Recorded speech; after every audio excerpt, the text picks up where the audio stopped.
All right, hey everyone, Jammer here from Jammer's Wrestling Magazine Collection. And this little video today I want to do just for something fun. I noticed something. I was going through my magazines when I was trying to find things, and I noticed a trend here with sports review wrestling and Starrcade events. But before I get to the Starrcade event, I want to talk about this event here. It's Inside Wrestling, July 1983.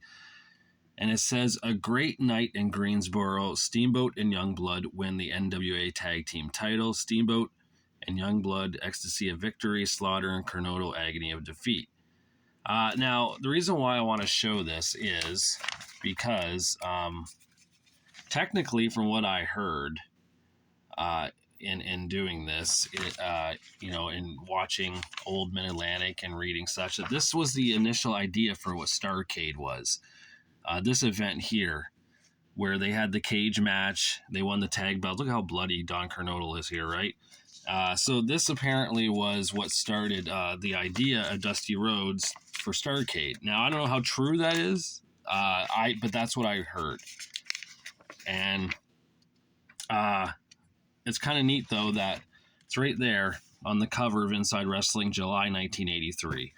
So with that being said, let's talk about Starrcade 83. Here it is. Sports Review Wrestling, March 1984. We have it right there. Steamboat and Youngblood regain the World Tag Team titles from Jack and Jerry Briscoe. We got Piper and Valentine in the Bloody Dog Collar match. And we got Ric Flair regaining the NWA World title.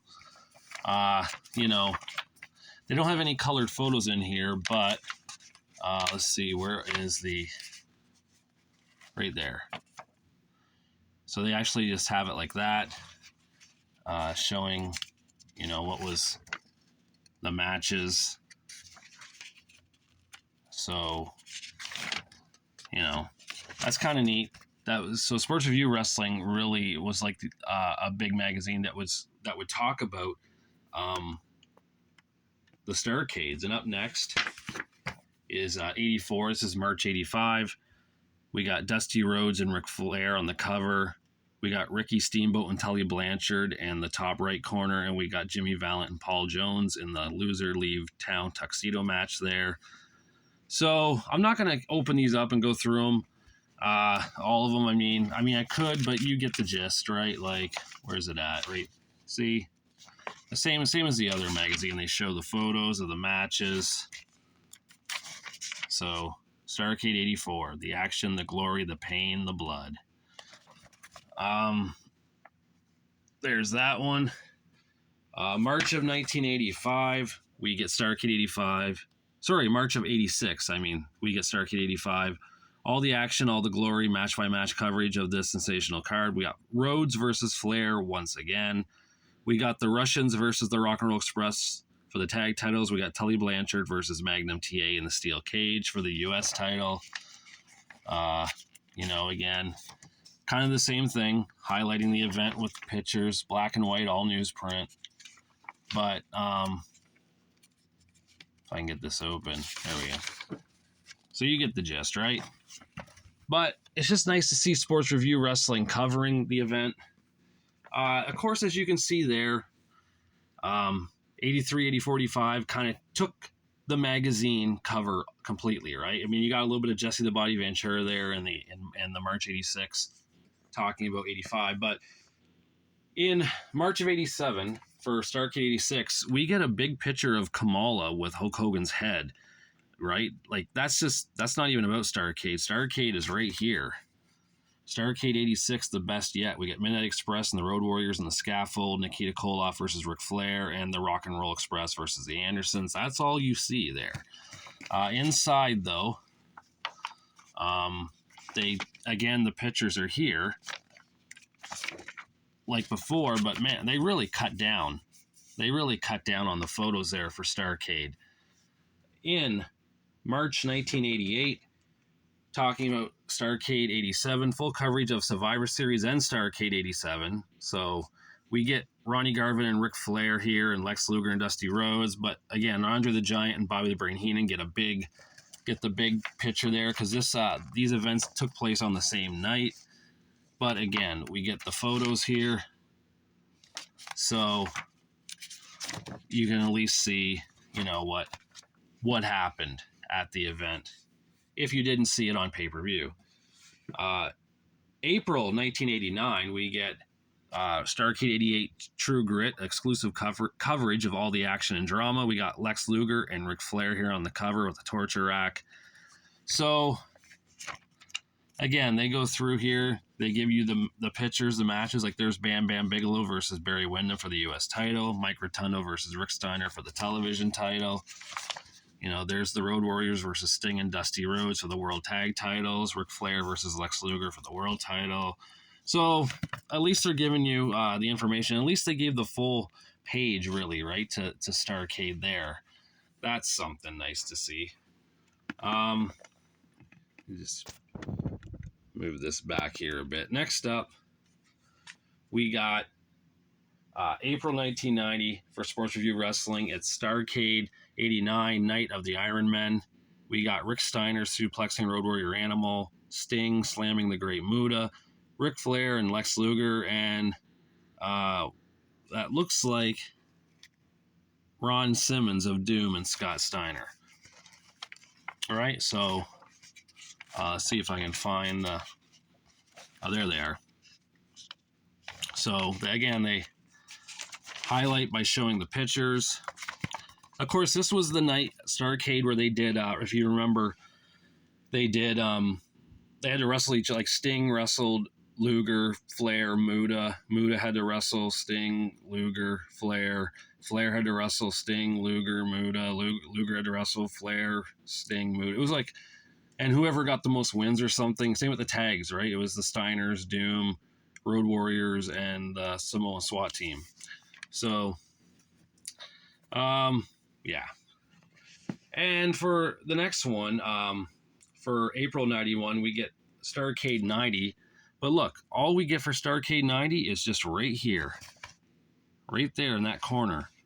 The big picture here is Bret Hart, which is funny because this Bret Hart photo is from 1987 when he was tag team champion and a villain, a heel, the bad guy, And this is April 91 when he was already a good guy, right? But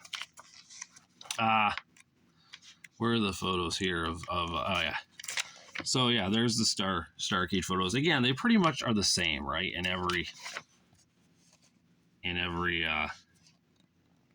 edition here of Sports Review Wrestling. Now, with that being said, it's pretty cool that Sports Review Wrestling took the time to talk about Starrcade because I don't really think, like, Pro Wrestling Illustrated didn't. I guess they did, like, in the 90s. I remember there was a thing about Starrcade 97 with Hogan and Sting. But back in the 80s, I don't really remember. I mean, Sports Review Wrestling seems to be the only one that was, like, giving you the results, giving you the photos. And that's one good thing I can say about Sports Review Wrestling as well, is that they did kind of like give you the photos for all the pay-per-views, all the events, Halloween Havoc, the Great American Bash, stuff like that. They would actually go into detail, Wrestle War even, like they'd go into detail and they'd really show the WCW or NWA, whatever it was at the time, their matches, by photo. But it is cool to see these, especially the first three there, right? 83, 84, and 85. Like that, those are just great cover shots. It gets you inside the ring, really. Like they really do, right? Like you feel like you're inside the ring in those, especially the Dusty Rhodes, Ric Flair shots there on both magazines. And that's what you want. I mean, I said this before, you want a really good cover, right? That's what sucks you into buying it. And I think that, these magazines here have really good covers. Except for, like I said, these ones here, like this was not good. I mean, this is WWF. You're talking about Kamal and Hogan here. You're giving Starrcade just a little like, what is this, right? And same with this one here, but I get it. Survivor Series ran the same night, so that was kind of a big deal, but to have two shows running. And this one here, I mean, this is even worse. Like, if you're going to put Bret Hart on the cover, at least get a picture of him, like, you know, in 1991, not 1987. But as for like the rest are all good. Like, this is heavy Starrcade, you know, Luger and Flair's heavy Starrcade there. But Sports Review Wrestling really delivered for that, and that's one good thing about that wrestling magazine.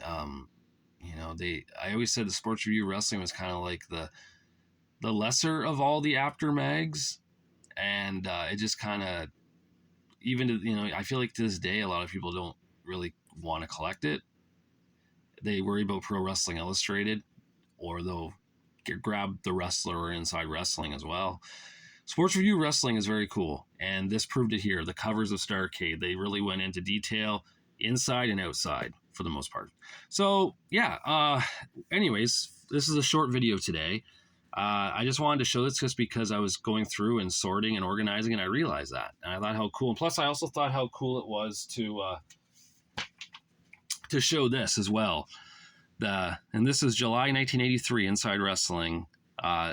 You know, the big Greensboro show with Steamboat and Youngblood and Slaughter and Kernodle for the tag titles in the cage.